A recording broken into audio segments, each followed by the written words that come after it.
Vous savez, il y a un tournant dans ce match. C'est l'expulsion, j'allais dire. Non, bien avant. C'est la sortie d'Eric Bailly.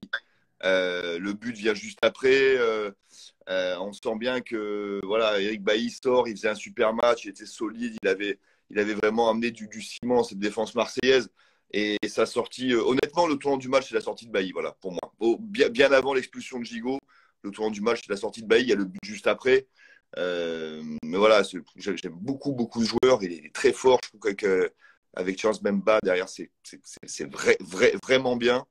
Et la sortie de Bailly, pour moi, c'est le premier tournant de ce match, franchement. Je retiens froidement le côté mathématique, c'est qu'aujourd'hui, Marseille est à 6 points de Paris et que Marseille reçoit Lens la semaine prochaine. Donc, c'est une séquence très importante pour Marseille pour ne pas être largué pour la course au titre, voire au podium.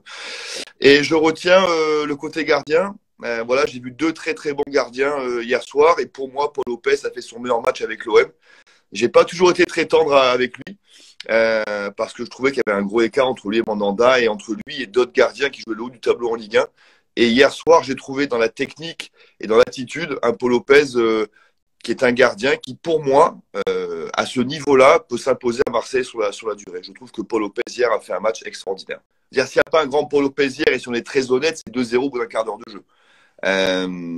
Maintenant, une fois que cet orage-là est passé, ouais, mériter mieux, c'est compliqué. Donnarumma fait 2 arrêts quand Paul Lopez en fait 8. Il y a certes catastrophique en attaque. Franchement, les situations auraient pu être bonnes, mais il y a des choix à 30 mètres du but de Paris qui sont anormales à ce niveau-là. Les frappes marseillaises.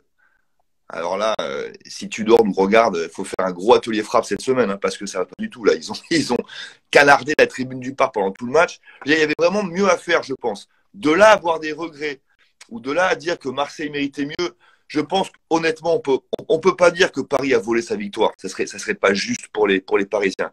Est-ce que Marseille aurait pu gérer mieux 3 ou 4 situations? Oui, je le pense. Et est-ce que surtout Marseille aurait pu éviter ce but à la 46e? Ça, c'est certain, oui.